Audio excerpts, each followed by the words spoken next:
Hello hello everyone, welcome to ZKM chemistry classes. तो भाई आज की इस लेक्चर से हम स्टार्ट करने वाले हैं एक बहुत ही बेहतरीन सा प्यारा सा अच्छा सा टॉपिक जिसका नाम है हमारे पास क्या भाई, उसका नाम है aromaticity and chemistry of arenes. Aromaticity को जानेंगे, उसके बाद एरीन्स की केमिस्ट्री। एरीन्स मतलब बहुत सारी रिंग हो सकती है हमारे पास, बेंजीन हो गई या फिर टोलुइन हो गया, नेफ्थलीन हो गई, एंथ्रासीन हो गया, फ्रेंथ्रासीन हो गया, ये टाइप की जितनी भी आपको बहुत सारे मिलेंगे ना, उन सब की केमिस्ट्री में जानना है। मतलब वो प्रिपरेशन कैसे करते हैं, उनकी केमिकल रिएक्शंस क्या होती हैं। साथ ही साथ सबसे पहले तो हमको ये जानना है सर कौन से कंपाउंड एरोमेटिक होते हैं, कौन से एरोमेटिक नहीं होते हैं, कौन से नॉन एरोमेटिक, सब कुछ जानना है। मैं आपको बता दूं, हम फिलहाल बीएससी फिफ्थ सेमेस्टर की बात करेंगे। आपको देखो, अगर आप बीएससी में नहीं है कोई टेंशन नहीं, आप किसी भी और एग्जाम की प्रिपरेशन कर रहे हो या किसी और कोर्स में एनरोल हो, लेकिन आपको ये वाला टॉपिक पढ़ना आप बहुत प्यार से पढ़ सकते हैं, क्योंकि हम हर टॉपिक को बिल्कुल बेसिक से अपर लेवल तक ले जाने की कोशिश करते हैं, है ना। मेरे पास बहुत सारे मैसेज आ रहे थे, सर बीएससी फिफ्थ सेमेस्टर को स्टार्ट कर दो ना, बहुत टाइम से बीएससी क्लासेस नहीं आई है, बट अब आ गई है, कोई प्रॉब्लम नहीं। देखो आपको एक चीज पता था, अगर हम बात करें फिफ्थ सेमेस्टर में आपके पास NEP based new education policy जो है उसके अकॉर्डिंग हमारे पास बीएससी फिफ्थ सेमेस्टर में दो पेपर दे रखे हैं, पेपर 1 और पेपर 2।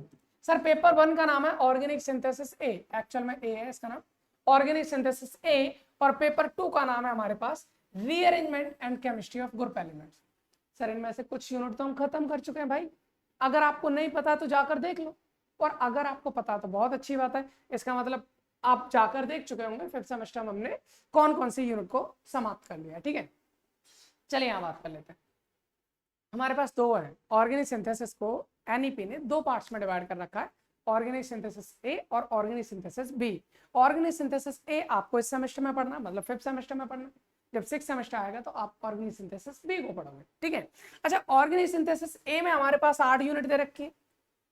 दूसरा पेपर जो हमारे पास है rearrangement and chemistry of group element, उसमें भी हमारे पास 8 यूनिट दे रखे हैं, ओवरऑल 16 यूनिट है। सर इनमें से हम कौन कौन सी यूनिट कर चुके हैं, इससे पहले तो ये देख लो सर है कौन कौन सी यूनिट। पहली यूनिट हमारे पास है एल्केन एंड साइक्लोएल्केन, मतलब इसमें हमको पढ़ना होता है एल्केन की केमिस्ट्री और साइक्लोएल्केन की केमिस्ट्री, डिटेल पढ़ना है, राइट। दूसरी है एल्कीन, तीसरा है हमारे पास एल्काइन। अरे भाई अगर आप याद रखो ना, अगर आपको थोड़ा बहुत भी याद आ रहा हो, क्लास 11 12 की कहानी, एल्केन एल्कीन एल्काइन सब एक ही चैप्टर में तो थे। हाइड्रोकार्बन्स, सर वो इनके अलग अलग चैप्टर्स बना दिए। अगला कार्बन, अगला देखो, अगला एरीज एंड एरोमेटिसिटी। सर अगर मैं आपको बोलूं ना, ये जो 4 चैप्टर आपको दे रखे हैं, ये जो 4 चैप्टर आपको दे रखे हैं ना, कौन कौन से, एल्केन एल्कीन एल्काइन और एरीज, ये आपको क्लास 11 के एक ही चैप्टर में मिल जाता है, हाइड्रोकार्बन। तो कुल मिलाकर ये है कि क्लास 11 वाली केमिस्ट्री यहाँ पर आ चुकी है आपकी। क्लास 11 में जो एक चैप्टर में दिया था ना, वो यहाँ पर अलग अलग 4 चैप्टर में दे रखा है, 4, बस इतना फर्क है। वहां पर हमने थोड़ा थोड़ा सा पढ़ा था, यहाँ थोड़ा सा ज्यादा सा पढ़ लेंगे, क्योंकि आपकी क्लास भी तो बढ़ चुकी है ना। पहले आप 12th में थे, अभी आप किस में हैं, ग्रेजुएशन में। ओके, इसके आगे हम बात करें sir alcohol, phenol, ether and epoxide. अगर आपको याद हो क्लास 12th के अंदर एक चैप्टर होता था एल्कोहल फिनॉल ईथर, अरे भाई वो एक चैप्टर था, यहाँ पर उसके 3 चैप्टर बन रखे, वही हमको पढ़ना है इधर। ये मतलब कितने, 7 चैप्टर, मतलब 7 यूनिट पहले पेपर की आपके 2 चैप्टर में निपट गई। इसके अलावा एक है ऑर्गेनिक हैलाइड, हाँ ये भी 12th में पढ़ा था, halo alkane and hello Erin. कुल मिलाकर कहने का ये है कि 8 यूनिट हमारे पास 3 चैप्टर में से दे रखे हैं आपके पास ऑर्गेनिक सिंथेसिस ए में, इन्हीं को हमें डिटेल पढ़ना है, करेक्ट है। अगर हम पेपर 2 की बात करें rearrangement and chemistry of group elements, इसमें भी हमारे पास 8 यूनिट दे रखे हैं। पहली रीअरेंजमेंट रिएक्शन कौन कौन से होते हैं, कार्बोकेटाइन का रीअरेंजमेंट होता है, किसी ग्रुप का रीअरेंजमेंट होता है, वो सारी रिएक्शंस इसके अंदर है। कैटालिसिस, अरे कैटालिस्ट जो किसी भी रिएक्शन के स्पीड को बढ़ा दें घटा दें, लेकिन रिएक्शन के बाद में जैसे वैसे के वैसे मिल जाए, खर्च ना हो भाई, उनको हम कैटालिस्ट बोलते हैं। उसकी सारी की सारी properties. Chemistry of main group, अरे मेन ग्रुप में कौन कौन, एस ब्लॉक पी ब्लॉक पढ़ना है। उसके बाद ट्रांजिशन एलिमेंट मतलब डी ब्लॉक पढ़ना है। उसके बाद केमिस्ट्री ऑफ लेंथेनॉइड एक्टिनॉइड, ये दोनों किसके हैं, एफ ब्लॉक के हो गए। मेटल कार्बोनेल्स और बायो इनऑर्गेनिक केमिस्ट्री, ये हमारे पास 8 यूनिट दे रखे हैं आपके पास पेपर नंबर 2। और मैं आपको बता दूं, अगर आपको नहीं पता है तो मैं आपको बता दूं, भाई हम लोग ना केमिस्ट्री ऑफ एल्केन को फिनिश कर चुके हैं, करेक्ट है। ऑर्गेनिक सिंथेसिस एक ही बात करना, एल्कीन्स की केमिस्ट्री को खत्म कर चुके हैं, एल्काइंस की केमिस्ट्री को भी खत्म कर चुके हैं। मतलब पहले पेपर की 3 यूनिट हम कर चुके हैं ऑलरेडी। अगर आपको नहीं पता है, आपने अभी तक नहीं देखा है, आप देखना चाहते हो, अब इसी लेक्चर के डिस्क्रिप्शन में चले जाना, मैं वहां पर लिंक अपलोड कर दूंगा, आप सीधा जाके वहां पर देख सकते हैं। अगर हम पेपर सेकंड की बात करें, रीअरेंजमेंट रिएक्शंस, अरे सारी कर चुके सर, 8-10 रिएक्शन है, सब कर लिए हमने। कैटालिसिस वाला चैप्टर ये भी कर चुके हैं। कुल मिलाकर हम अगर आपसे बताना चाहें 3 यूनिट ये, 2 यूनिट ये, 5 यूनिट तो हम कर चुके हैं। ये हमारे पास यूनिट नंबर 6 है। और इसमें हम क्या करने वाले हैं, पहले पेपर की यूनिट नंबर 4 जिसमें हमारे पास एरिस एंड एरोमेटिसिटी, कुल मिलाकर ऑर्गेनिक सिंथेसिस ए जो पहला पेपर है उसकी यूनिट नंबर 4 को स्टार्ट करने वाले हैं, aromaticity and chemistry of arenes. Clear है भाई, केमिस्ट्री ऑफ एरिस तो बाद में स्टार्ट करेंगे, पहले हम एरोमेटिसिटी को स्टार्ट करते हैं।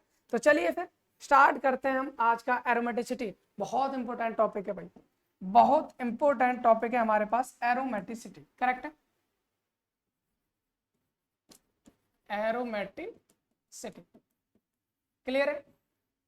एरोमेटिसिटी एक्चुअल में क्या बताती है, देखो आपको बहुत सारे, आप अगर किसी कॉम्पिटिटिव एग्जाम की प्रिपरेशन भी कर रहे हो ना भाई, आप बहुत प्यार से इस टॉपिक को समझ सकते हो जो आज हम यहाँ पर करने वाले हैं। आप चाहे जेईई की प्रिपरेशन कर रहे हो, चाहे आप नीट की प्रिपरेशन कर रहे हो, सीयूटी की प्रिपरेशन कर रहे हो, नेट के लिए प्रिपेयर करने वाले हो, गेट के लिए प्रिपेयर कर, इवन अगर आप आईआईटी जेम का एग्जाम देने वाले हो तब भी आपके लिए सारे के सारे टॉपिक्स बहुत हेल्पफुल होने वाले हैं। क्योंकि यहाँ पर हम केवल थ्योरी नहीं, बहुत सारे क्वेश्चंस करने वाले, इनमें पूछेंगे बताओ भाई कौन एरोमेटिक है कौन नहीं है, इसमें पूछेंगे, इस तरह के एग्जांपल्स करेंगे, इस तरह के एग्जांपल्स, बहुत बेहतरीन बेहतरीन एग्जांपल्स आपको मैं यहाँ पर कराने वाला हूँ, बहुत बेहतरीन बेहतरीन एग्जांपल्स कराने वाला हूँ। तो आप इसकी फिक्र ना करें, हम आते हैं अपने टॉपिक पे। सबसे पहले जानते हैं सर एरोमेटिसिटी का काम क्या है। अरे बताना क्या चाहता है सर, एरोमेटिसिटी की अगर हम बात करें तो ये हमको बताता है स्टेबिलिटी, स्टेबिलिटी के बारे में बताता है। किसके बारे में बताता है, स्टेबिलिटी ऑफ साइक्लिक कंपाउंड। लिख दो यहाँ पर, स्टेबिलिटी ऑफ साइक्लिक कंपाउंड्स। अच्छा एक चीज का ध्यान रखना भाई, क्या याद रखना है कि जो एरोमेटिसिटी है वो साइक्लिक कंपाउंड की स्टेबिलिटी को बताता है। ए साइक्लिक से इसका लेना देना कोई है ही नहीं, ए साइक्लिक से इसका कोई लेना देना नहीं, ठीक है। अगर हम एरोमेटिसिटी के बेस पर देखें तो हमारे पास जो कंपाउंड होते हैं ना भाई, अपने पास जो कंपाउंड होंगे हम उन कंपाउंड को ना 3 कैटेगरी में डालते हैं भाई। अगर मैं आपको याद दिलाऊं ना, क्लास मतलब आप बीएससी फर्स्ट ईयर में, फर्स्ट ईयर आपने किया, फर्स्ट ईयर का जो फर्स्ट सेमेस्टर है वहां पर भी हमने ये एरोमेटिसिटी टाइप नाम का जो टॉपिक है ना वो किया था। वहां पर जाना था कि कौन सा कंपाउंड एरोमेटिक होगा, कौन सा कंपाउंड एरोमेटिक नहीं होगा। लेकिन आप तो कहते हैं ना सर वो तो फर्स्ट ईयर था, हम तो भूल गए, पता नहीं क्या होगा, क्या है क्या नहीं। अगर आपको थोड़ा बहुत याद है ना तो कोई दिक्कत नहीं, अच्छी बात, आपका कॉन्सेप्ट और ज्यादा क्लियर होंगे। अगर नहीं याद है तो पूरा फोकस करके ना बस इधर देख लो हम क्या कहना चाह रहे हैं। भाई एरोमेटिसिटी के बेस पर कंपाउंड हमारे 3 टाइप के होते हैं, बस ये आपको जानना है। सर 3 टाइप के कौन कौन से होते हैं, एक होते हैं एरोमेटिक, एक कंपाउंड होते हैं हमारे पास एरोमेटिक कंपाउंड, ओके ठीक है। दूसरे हमारे पास होते हैं anti aromatic compound, anti aromatic compound okay. और तीसरे हमारे पास होता है non aromatic, non aromatic compound. कुल मिलाकर हमारे पास कितने टाइप के कंपाउंड्स हो सर, 3 टाइप के हो गए सर।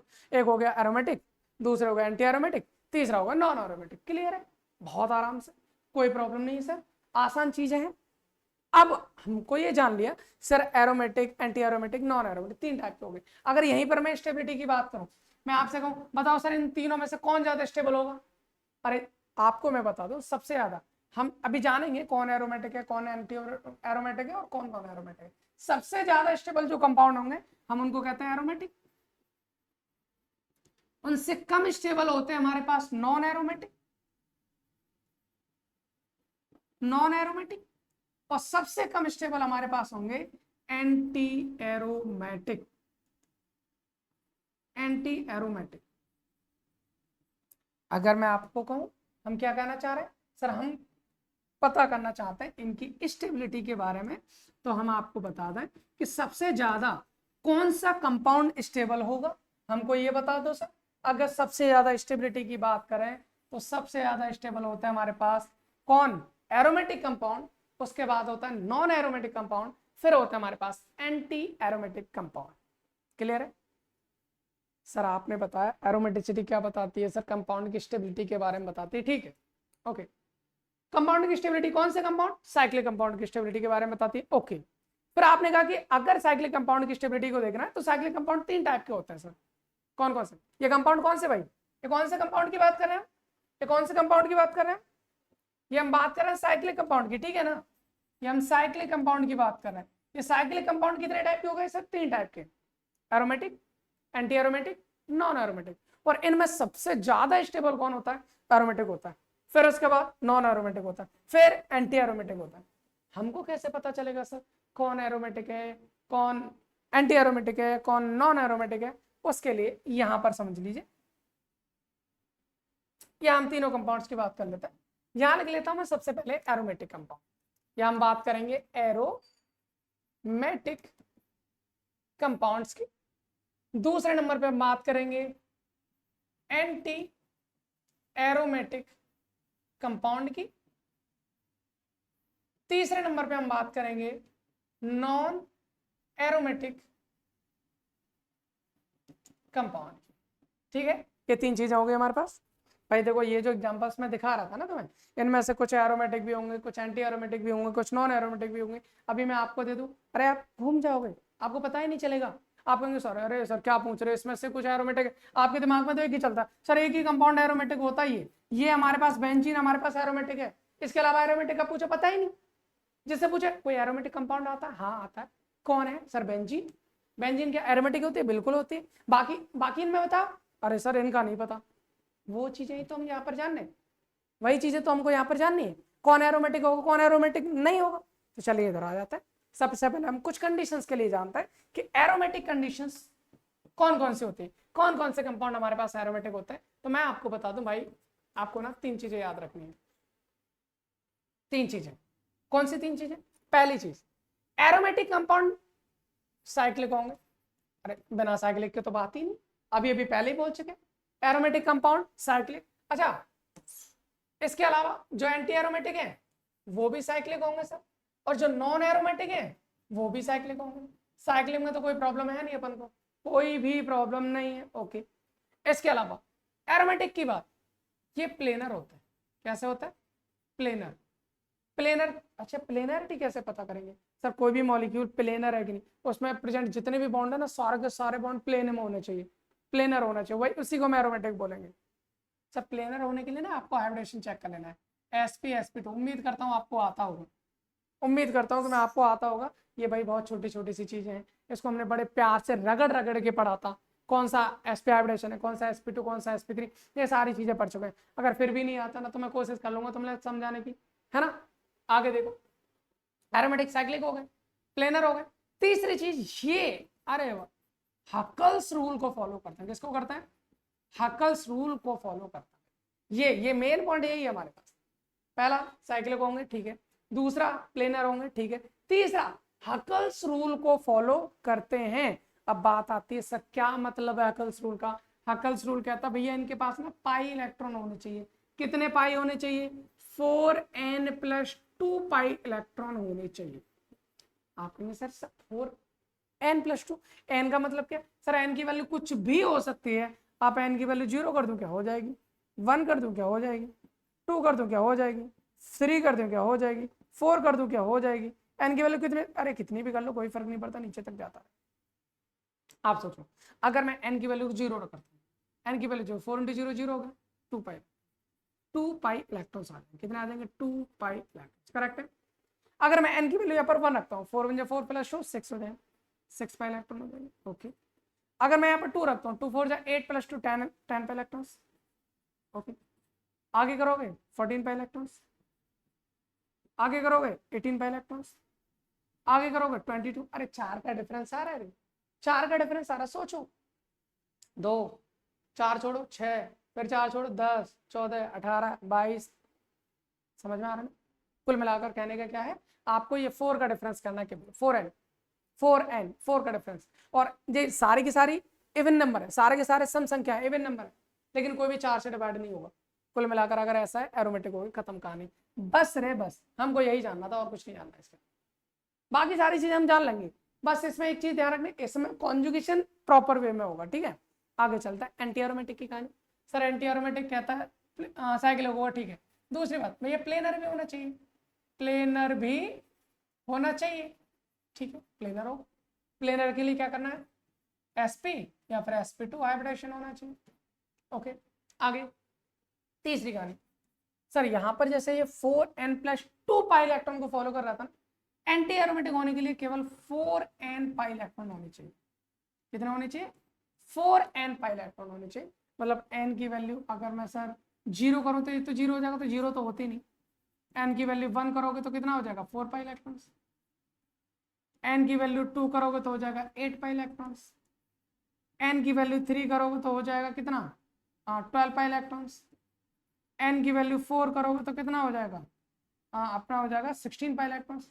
अरे कुल मिलाकर ना आपको जो 4 का टेबल आता है ना, हिंदी में उसको 4 का पहाड़ अगर देता है, वो आता है आपको, वो सब के सब एंटी एरोमेटिक में आ जाएंगे। क्लियर है, वो सब के सब किस में आ जाएंगे, एंटी एरोमेटिक में। और जो इवन है 4 से डिवाइड ही नहीं हो रहे, वो सब एरोमेटिक में आ जाएंगे। अब कौन बचा भाई, अब कौन बचा हमारे पास, नॉन एरोमेटिक। भैया एक चीज ध्यान रख लो, एक चीज क्या, जिसका कोई नहीं उसका भगवान होता है।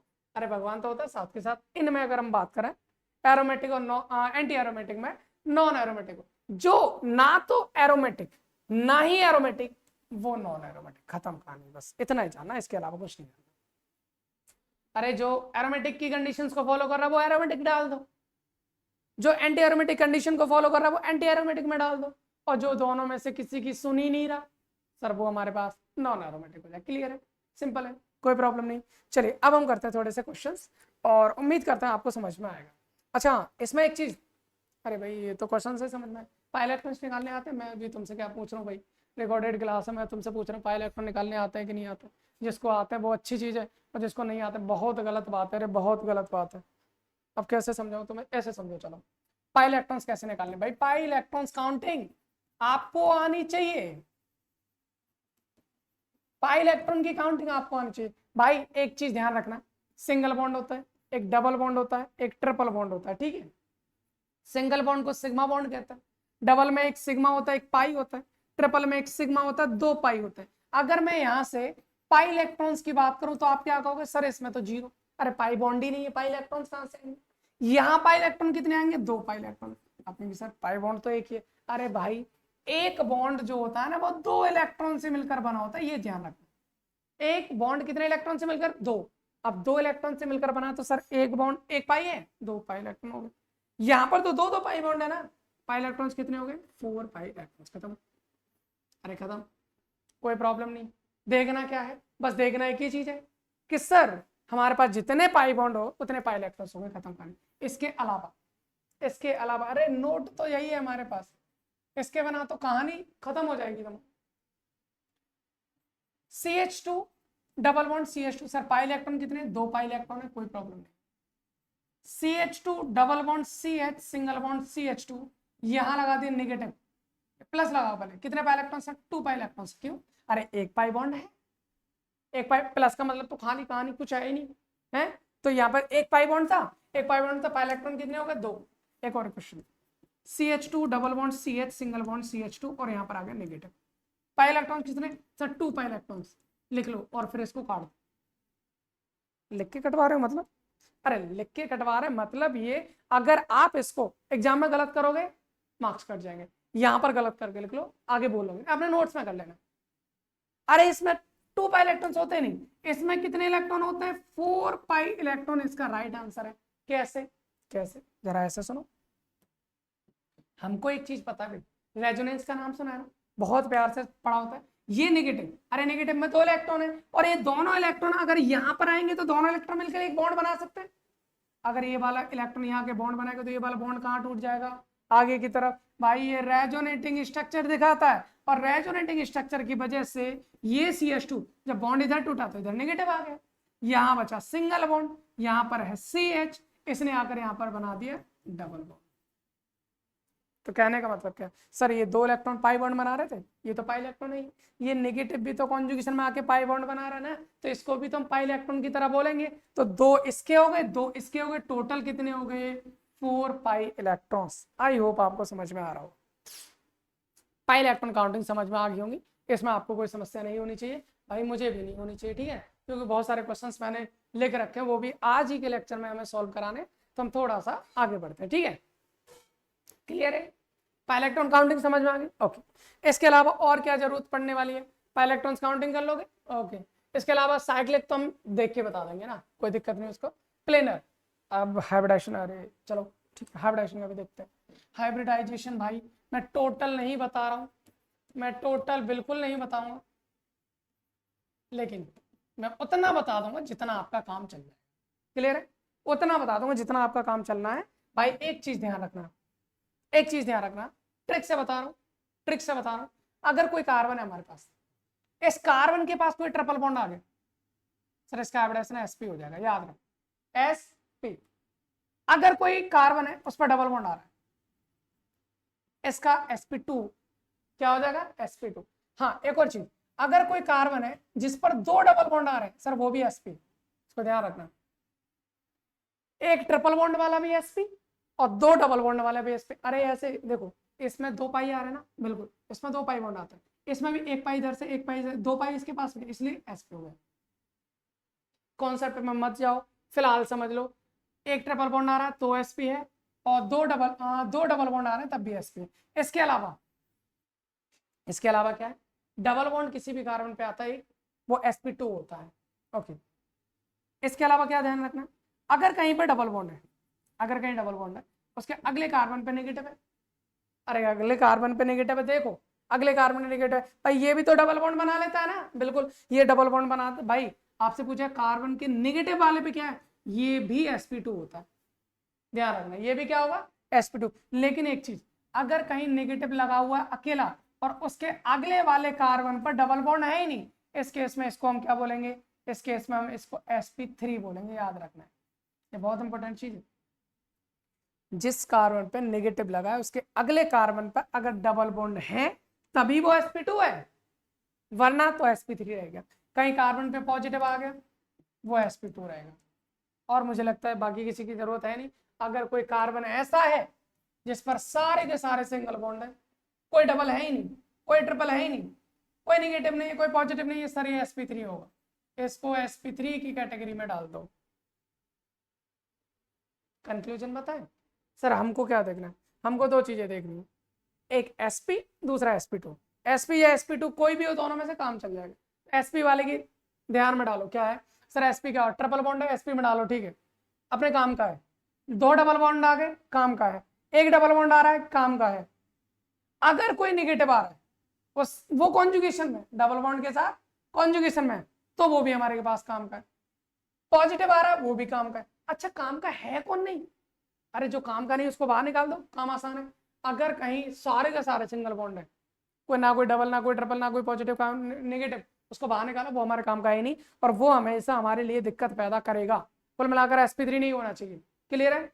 दूसरा sp3 नेगेटिव वाला काम चल सकता है कब, जब डबल बॉन्ड हो, और डबल बॉन्ड है ही नहीं उसके बराबर, तो ये काम नहीं चलेगा। कुल मिलाकर कहने का ये है, कुल मिलाकर कहने का ये है कि ये तो सब हमारे पास काम के हैं, ये हमारे पास काम के हैं, इनके बारे में हम बिल्कुल भी नहीं सोचेंगे, क्लियर है, इनके बारे में सोचेंगे ही। ओके चलिए अब हम एक काम करते हैं, थोड़े से क्वेश्चन सॉल्व करते हैं, उससे हमें सारे के सारे आइडिया पता चल जाएगा कौन एरोमेटिक है कौन नहीं है। इन वाले क्वेश्चंस को मैं डायरेक्टली कराना स्टार्ट करता ना, मैं आपसे क्वेश्चन पेपर में दे दिया, बताओ भाई कौन सा एरोमेटिक, नस काट लेते तुम लोग। अरे यहाँ पर देखो ऐसे, इनको अगर हम ये कहें कौन एरोमेटिक कौन है, आपको एक ही पता होता है सर बेंजीन एरोमेटिक है, इसके अलावा तो हमको पता ही नहीं कुछ एरोमेटिक है कि ये भी एरोमेटिक होता है, कैसे पता चलेगा। एक काम करता है, हमारे पास तो सर 3 कंडीशन है ना, पहली साइक्लिक होना चाहिए, करेक्ट, दूसरी क्या होती है, प्लेनर होना चाहिए, तीसरी कौन सी होती है हमारे पास, सर तीसरी होती है हमारे पास हकल रूल को फॉलो करना चाहिए, करेक्ट है ना, किसको फॉलो करना चाहिए, हकल्स रूल। पाई इलेक्ट्रॉन्स कर लो तीसरी कंडीशन में। चलो एक काम करता है, इसको इधर लेते हैं, ठीक है।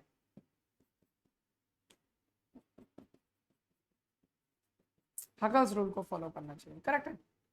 देखते हैं, एक बात बताओ, क्या ये साइकिल है?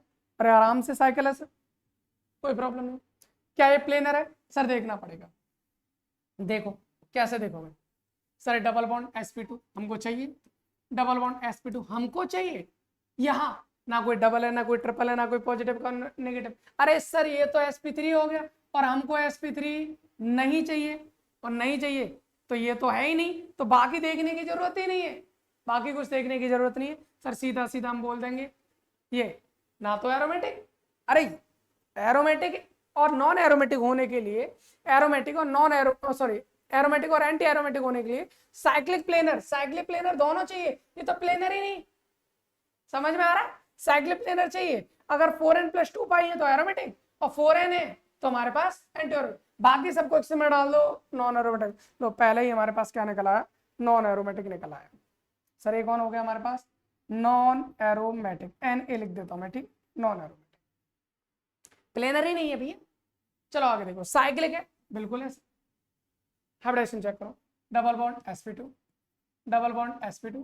Sir positive pay sp2 planar है, बिल्कुल है सर, प्लेनर है, कोई दिक्कत नहीं। आगे पाई इलेक्ट्रॉन काउंट करो। पॉजिटिव का मतलब तो कोई इलेक्ट्रॉन होता नहीं। कितने पाई बॉन्ड है? एक पाई बॉन्ड है। एक पाई बॉन्ड में कितने इलेक्ट्रॉन होते हैं? 2, 2 पाई इलेक्ट्रॉन हो गए। और सर 2 पाई इलेक्ट्रॉन हमारे पास किसको फॉलो कर रहा है? किसको फॉलो कर रहा है भैया? 2 पाई इलेक्ट्रॉन हमारे पास आता है किसमें? एरोमेटिक में। कुल मिलाकर हम इसको बोल देंगे सर ये हमारे पास जो कंपाउंड है वो हो जाएगा एरोमेटिक। Got it? अगले वाले पे देखते, तीनों कंडीशन फॉलो हो गई ना। आगे देखो, साइक्लिक है, प्लेनर है कि नहीं देख लेते हैं। वो ये sp2 है, ओके, ये sp2 है, ओके, ये नेगेटिव।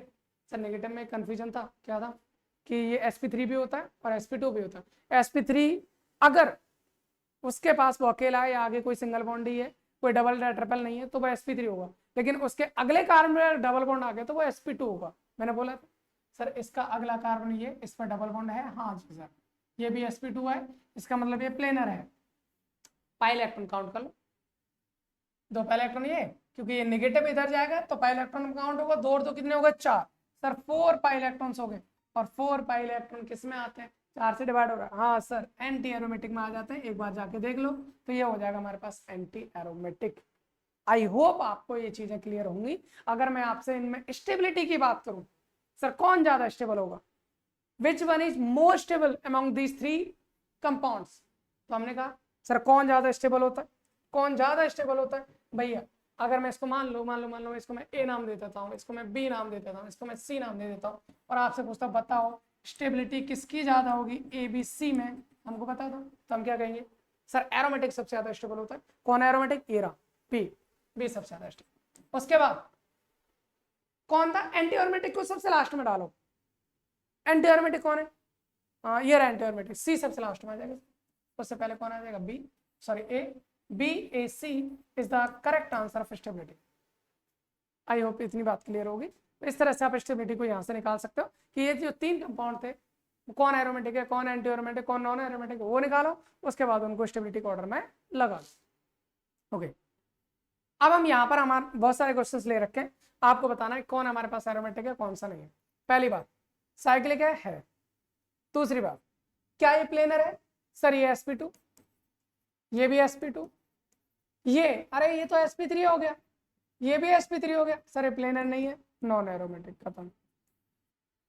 ओके, यहाँ जो साइक्लिक है, प्लेनर है, देख लेते हैं एक बार, sp2 डबल बॉन्ड है, sp2 होगा ना, sp2 सर सारे sp2, प्लेनर है। पाई इलेक्ट्रॉन्स काउंट करो, 2 और 2 कितने हो गए? 4। सर 4 पाई इलेक्ट्रॉन्स है, इसका मतलब ये तो एंटी एरोमेटिक हो गए, एंटी एरोमेटिक। क्लियर है? अगले वाले पे हो। हाँ साइक्लिक है, प्लेनरिटी चेक करनी है, sp2 ये भी sp2, अरे पॉजिटिव वाला sp2 तो होता है, सारे sp2। सर प्लेनर भी है, पाई इलेक्ट्रॉन्स काउंट करो, 2 पाई इलेक्ट्रॉन। सर 2 पॉजिटिव के पास तो कुछ होता नहीं, 2 पाई इलेक्ट्रॉन वाले कौन होता है? सर ये तो एरोमेटिक होता है, ये तो एरोमेटिक हो गए। आगे आ जाओ, साइक्लिक है, प्लेनर है क्या? चेक करो, sp2 sp2 डबल बॉन्ड से अगले वाले पे नेगेटिव कॉन्जुगेशन करेगा मतलब sp2, ये भी sp2, अरे सारे sp2 मतलब प्लेनर हो गया। अब प्लेनर हो गया तो आपको क्या चेक करना है, हगल्स रूल के अकॉर्डिंग पाई इलेक्ट्रॉन्स कितने हैं। तो यहाँ पर 2 पाई इलेक्ट्रॉन थे, पाई बॉन्ड एक आ रहा है, 2 पाई इलेक्ट्रॉन यहाँ से आ गए, ये नेगेटिव कॉन्जुगेशन में सर 2 यहाँ से मिलेंगे, ये भी कॉन्जुगेशन में 2 यहाँ से, 2 और 2 4 और 2 6, 6 पाई इलेक्ट्रॉन्स यहाँ से आ गए हमारे पास, 6 pi electron planar cyclic aromatic हो गए। ये भी हमारे पास क्या हो जाएगा, एरोमेटिक हो जाएगा। ठीक है, इसके बाद आगे हम करके देखते हैं क्या, साइक्लिक ऐसा प्लेनर। आप देखोगे sp2 sp2 sp2 sp2, जो पॉजिटिव है नेगेटिव वाला कॉन्जुगेशन, ये भी sp2 मतलब प्लेनर है। पाई इलेक्ट्रॉन्स काउंट करो, 2 यहाँ से मिलेंगे, 2 यहाँ से मिलेंगे, यहाँ से कुछ नहीं मिलेगा, 2 और 2 4 मतलब 4 पाई इलेक्ट्रॉन, और 4 पाई इलेक्ट्रॉन्स तो एंटी एरोमेटिक। आई होप आप यहाँ से कर पा रहे होंगे कौन हमारे पास एरोमेटिक कंपाउंड है और कौन हमारे पास एंटी एरोमेटिक कंपाउंड है। क्लियर है भाई, ये वाले जो क्वेश्चन है ना, इनको आप पहले खुद करके देखो, पहले आप खुद करके देखो, यहाँ से सारे के सारे कंपाउंड्स को, वीडियो को रोक लो, पॉज कर लो, देख लो इसको रोक के, इनको सॉल्व करके देखो, फिर उसके बाद चेक कर लेना जो मैं करा रहा हूँ। मैं यहाँ से कराना स्टार्ट करता हूँ। साइक्लिक ऐसे प्लेनर नहीं है, क्यों, क्योंकि ये sp3 आ रहा है, अरे सिंगल बॉन्ड आ रहा है ना, sp3 आ रहा है, sp3 आ रहा है सर प्लेनर नहीं है, तो फिर नॉन एरोमेटिक हो गया, नॉन एरोमेटिक हो आ गया। साइक्लिक है प्लेनर है क्योंकि sp2 sp2 sp2 sp2 sp2 सारे है। उसके बाद पाई इलेक्ट्रॉन्स कितने, 2 और 2 4, ये तो पॉजिटिव कुछ नहीं, 4 पाई इलेक्ट्रॉन्स हैं, मतलब क्या हो जाएगा, एंटी एरोमेटिक। ओके, आप चेक कर लो, इतना आसान तरीके में। साइक्लिक है प्लेनर है, कैसे, sp2 sp2 sp2 sp2 sp2 सारे sp2 हैं, करेक्ट है। पाई इलेक्ट्रॉन्स कितने हो जाएंगे, 6 पाई इलेक्ट्रॉन, कैसे सर, 2 पाई यहाँ से, 2 पाई यहाँ से, 2 पाई यहाँ से, 2 और 2 4 और 2 6, अरे कॉन्जुगेशन में ना 6 हो गए, 6 का मतलब एरोमेटिक हो गए। ओके, आगे चलो, यहाँ पर देखो साइक्लिक है प्लेनर है क्यों, क्योंकि हर एक पे डबल बॉन्ड है, तो सब पे sp2 हो गए। इसके पाई इलेक्ट्रॉन्स कितने, 2 4 6 sir 6 pi electrons, 6 pi electron मतलब एरोमेटिक। अरे भैया यही कुछ, इसी को तो हम जानते थे ना बेंजीन हमारे पास एरोमेटिक है, क्यों है देख लो, सारी की सारी कंडीशंस को फॉलो कर रहा है, इसलिए एरोमेटिक, इसलिए हमारे पास एरोमेटिक हो। लो आगे और क्वेश्चन करो, ये वाले क्वेश्चन भी खुद को करने, तुम्हें खुद को करने के बाद फिर आपको मतलब चेक करना है जो मैं करा रहा हूँ। ठीक है, पहले वाले कंपाउंड को देखते हैं। साइक्लिक है प्लेनर है एरोमेटिक है, अरे मतलब पाई इलेक्ट्रॉन्स में 2 2 4 6 6 पाई इलेक्ट्रॉन्स, सर एरोमेटिक है। अरे भाई sp2 sp2 sp2 sp2 sp2 sp2 सारे प्लेनर है ना, क्या दिक्कत है अपन को, कोई दिक्कत ही नहीं। साइक्लिक है प्लेनर है ये भी, अरे सब में sp2 आ रहा है, प्लेनर है। पाई इलेक्ट्रॉन 2 4 6 8 8 पाई इलेक्ट्रॉन्स, 8 पाई, अरे 8 तो सर एंटी एरोमेटिक में आता था ना, बिल्कुल ये एंटी एरोमेटिक ही हो जाएगा, ये एंटी एरोमेटिक हो। यहाँ देखो साइक्लिक है प्लेनर है, अरे सब कुछ डबल बॉन्ड है, इधर हमारे पास पॉजिटिव sp2 होता है, sp2 प्लेनर होता है। पाई इलेक्ट्रॉन्स कितने, 2 4 6, इनके पास कुछ है नहीं, बेकार ही ये लोग, 6 पाई इलेक्ट्रॉन मतलब एरोमेटिक।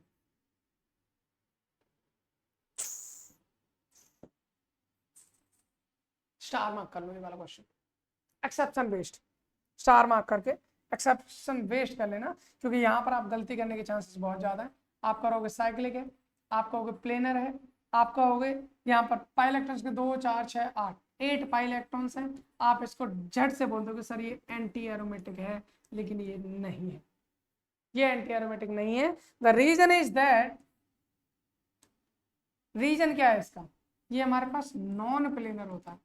नहीं सर आप कैसे बोल सकते हो नॉन प्लेनर है, भाई मेरे अभी तक ना छोटी छोटी रिंग थी, वो ज़्यादा आपस में फोल्ड नहीं होती, इसका रीजन ये होता है ये 8 कार्बन की रिंग होगी, जब 8 कार्बन बड़ी रिंग हो जाती है तो वो, क्योंकि आपको पता अगर आपने एंटी एरोमेटिक कर दी तो सबसे कम स्टेबल हो जाएगी, सबसे कम स्टेबल हो जाएगी ना, लेकिन ये अपनी स्टेबिलिटी को बचाने के लिए ये एक्चुअल में 8 कार्बन सीधे सीधे प्लेन में ना रहकर ये नॉन प्लेनर हो जाते हैं। नॉन प्लेनर होने से कुछ तो स्टेबिलिटी मिलेगी ना, ये एक्चुअल में नॉन प्लेनर हो जाती है, इसलिए एंटी एरोमेटिक नहीं नॉन एरोमेटिक होती है। बस इतना ध्यान, इतना ध्यान रखना, इसको फॉलो नहीं, मतलब एक एक्सेप्शन टाइप याद रख ले। आप अगर सॉल्व करने की कोशिश करोगे आप एंटी एरोमेटिक इसका आंसर निकालोगे, लेकिन एंटी एरोमेटिक ना होकर ये नॉन एरोमेटिक, खत्म कर, ठीक है।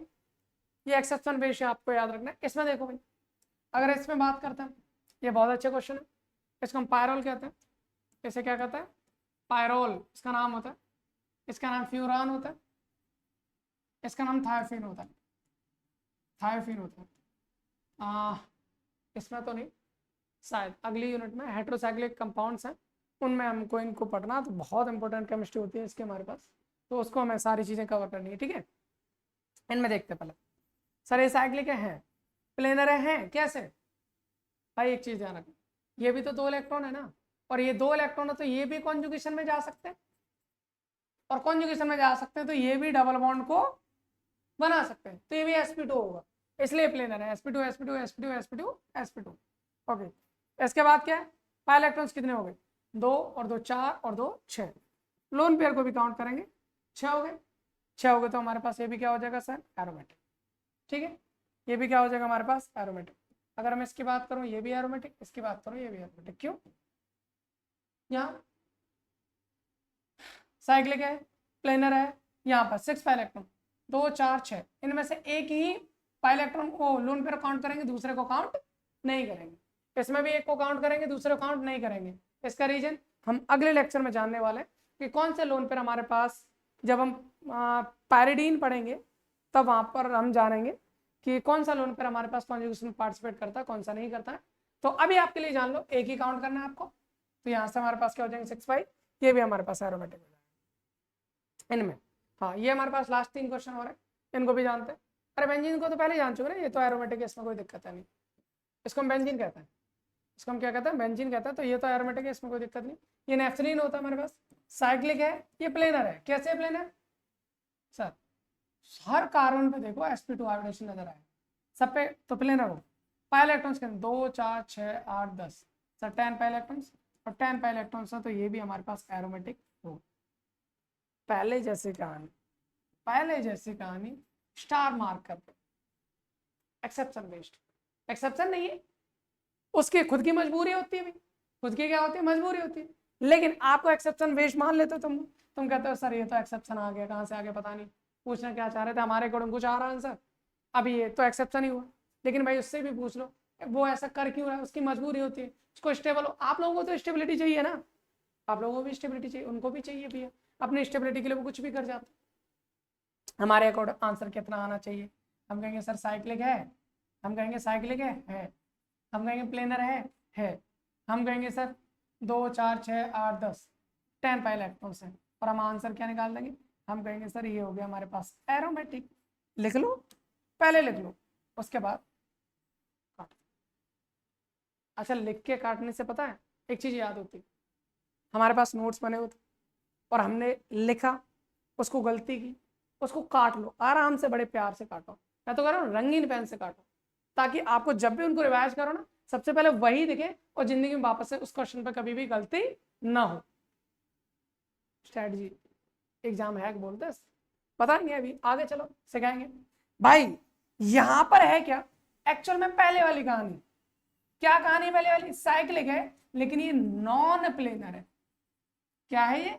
नॉन प्लेनर, इसलिए नॉन एरोमेटिक होता है।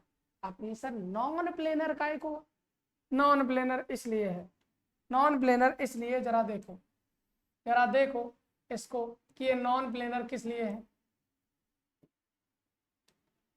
नॉन प्लेनर किस लिए है? नॉन प्लेनर इसलिए है कि यहाँ पर इसका एक हाइड्रोजन इधर होता है और इसका एक हाइड्रोजन इधर होता है, और ये हाइड्रोजन हाइड्रोजन दोनों पास पास होने की वजह से यहाँ पर लगता है रिपल्सन। क्या लगेगा? रिपल्सन। और रिपल्सन होने की वजह से ये जब दोनों एक दूसरे में रिपल्सन करते हैं, देखो ये वाले कहानी में ना हाइड्रोजन नहीं थे, यहाँ पर बॉन्ड था, तो रिपल्सन होने का कोई चांस ही नहीं। यहाँ हाइड्रोजन आ गए, रिपेल करेंगे, रिपेल करने से जो प्लेन होना चाहिए, ये दोनों रहेंगे एक दूसरे से नॉन प्लेनर हो जाती है। तो ये कैसे हो जाती है? यहाँ से फिर नॉन प्लेनर, और नॉन प्लेनर होते ये हो गया हमारे पास नॉन एरोमेटिक। आई होप इतनी बात आपको समझ में आ गई होगी। तो भाई हमने aromaticity and chemistry of arenes वाली यूनिट नंबर 4 ऑर्गेनाइज सिंथेसिस 1 को हमने आज स्टार्ट किया था, पहला लेक्चर रहा। आई होप आपको पसंद आया होगा, आपको अच्छा लगा होगा।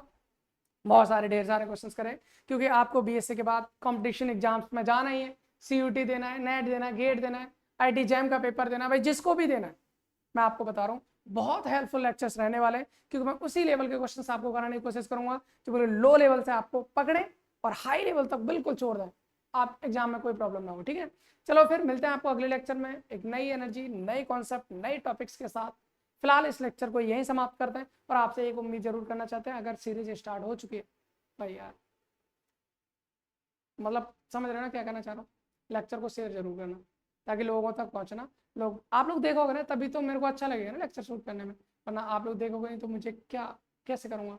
तो चीज़ों को थोड़ा सा समझा करो, है ना। मिलते हैं आपको अगले लेक्चर में। ठीक है, जय हिंद, थैंक्स फॉर वॉचिंग।